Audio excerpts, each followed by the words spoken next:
আমরা নারীরা নির্যাতিত হই, যুগ যুগ ধরে আমাদের আইন আসছে, আইন করে আইন প্রকাশ করা হয়, কিন্তু আমরা নির্যাতিত হই।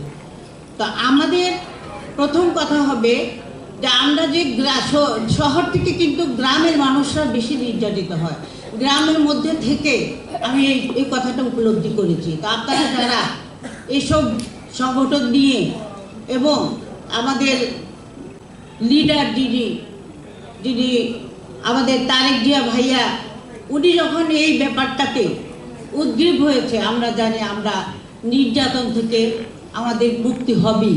আমরা 31 দফাটা যদি পুঙ্খানুপুঙ্খরূপে একটু পড়ি, তারা আসবে কি? তাদের ভাতা দেওয়া হয় না, যারা মেম্বার, ইউনিয়ন পরিষদের মেম্বার, তাদের স্বামীদের থেকে রিক্সা ভাড়া নিয়ে আসতে দিত না তাদের স্বামী। তাদের ভাতাগুলো বাড়িয়ে দেওয়ার কথা সরকারকে বলি। আমরা যদি আমাদের ভাইস চেয়ারম্যানদের ভাতার কথা আর একটু বাড়িয়ে দেওয়ার কথা বলি, আমাদের শহরের থেকে গ্রামের মেয়েরা, মহিলারা বেশি অসহায়।